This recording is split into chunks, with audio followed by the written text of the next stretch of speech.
I am committed to passion, unity, and bliss.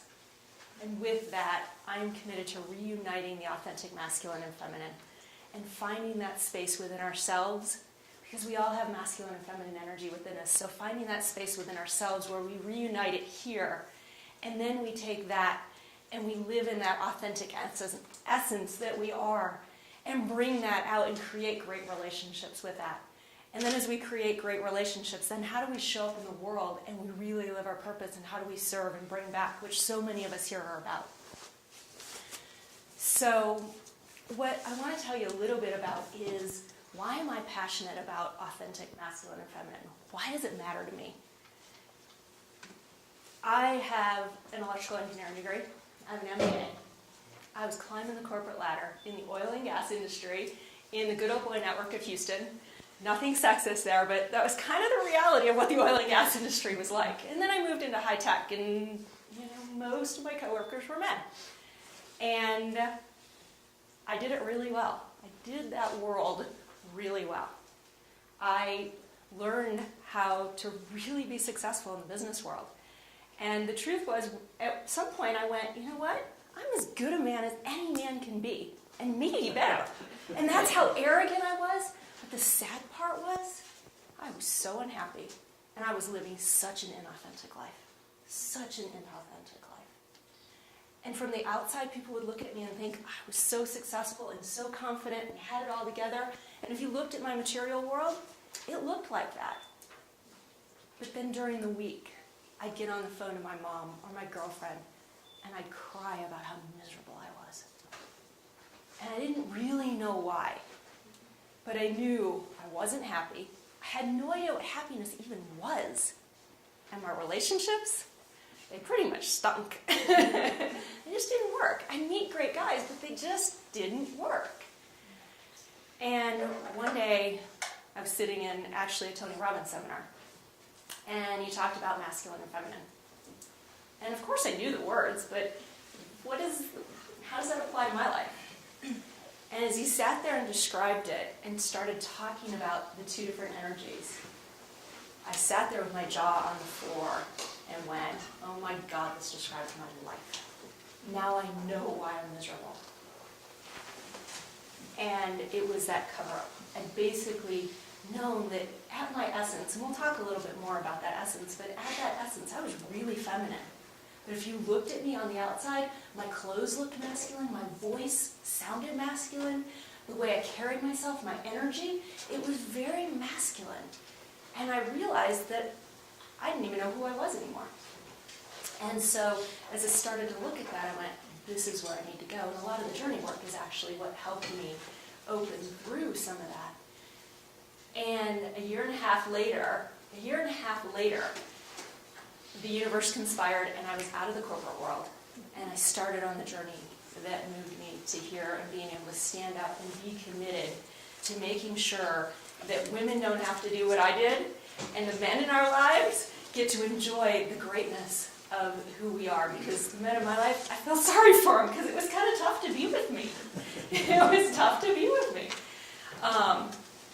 So let's talk a little bit about what are some of these secrets. And so one of them is, let's talk about this masculine-feminine dynamic. That's one of the secrets that I think makes such a huge difference, is when we find that space within ourselves. And so I'm actually going to combine two of what I call the secrets together. One of them is love yourself first. And so love and honor yourself first. And then recognize, so the second secret, recognize the complementary nature of that masculine and feminine energy. So as you love yourself, it's part of honoring yourself. And so, okay, it doesn't matter what our natural essence is, because there are some women out there who naturally have a more masculine essence. There are some men out there who naturally have a more feminine essence. Now, the majority is female have feminine essence, male have masculine essence. But there are some where it's reversed. So there's no rule about what it's supposed to look like. It's just simply finding what's true for you and honoring it and living it, and then bringing it into your relationships in a way that you complement each other as partners. So if we look at the masculine-feminine piece, it's starting to find out what's true for me. Let's talk about masculine and feminine energy and define those just real quickly. So a masculine energy is much more forward moving. So the energy is coming out. I have a goal, I have a mission, I'm directive, I'm focused, I have an end objective in mind, and I'm moving forward. So contrast that energetically to a more feminine energy, which is more receptive, more opening, and it's almost like when I now can check, have I moved into masculine energy? Is my energy going this way? Or am I open? And it's almost like the energy comes in. I'm a receptacle for that energy. And so there's a way in which the feminine draws energy in, and the masculine moves energy out. So we create this polarity and this dynamic that when we come together and we complement each other, now we get to really see the greatness of both show up. And the truth is, that's what creates the great sexual chemistry between us too. Have you ever noticed that I had a great friend who I coached for a while, and he had this great example of two women that he'd met in the same week. And he described it like this. He said, I was at this business meeting, and this very attractive woman walked in. And what I realized was she was my counterpart from a different region, and we were at a sales meeting.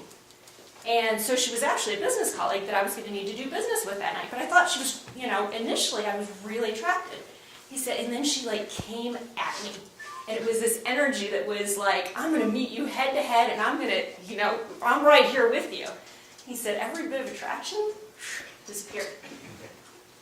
Contrast that, a few days later, he went on a date. And he said, I sat there, and this woman who I knew was really successful, but business-wise, was sitting there with me, and we were deciding about wine. And he said, I know you know more about wine than I do, so why don't you pick the wine? And she said, you know what? I make decisions all day long, and today, I'd really love if you'd make that choice for me, and I'm happy with whatever choice.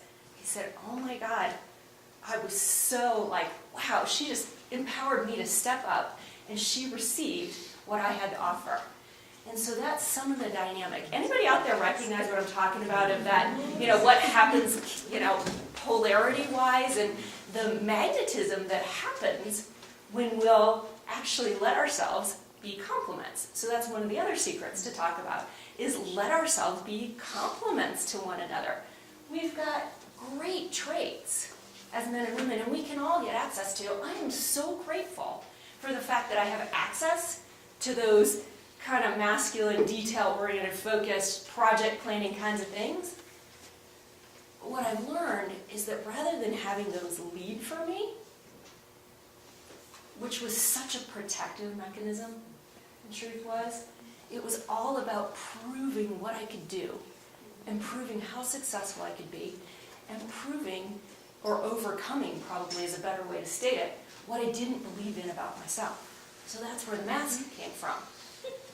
And then finding that place where, when I can partner with somebody, and the truth is, whether I partner with somebody in business or I partner with somebody in relationship, when I hold more of that feminine space, I shine in a whole lot bigger way than I do when I'm running down all the details.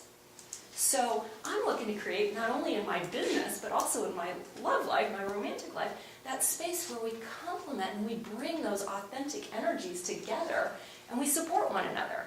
It's because when we do that, rather than going head to head, but we join each other and both offer our greatness, we get to go like this. Let me come back now to that one about loving ourselves first. That secret about finding the love here. Because as we go out and we try to create relationships, anybody ever heard the term or the phrase, love yourself first, or you'll never find love? You'll never really find love until you love yourself first. That was so my experience. And what I can tell you is when you find that love,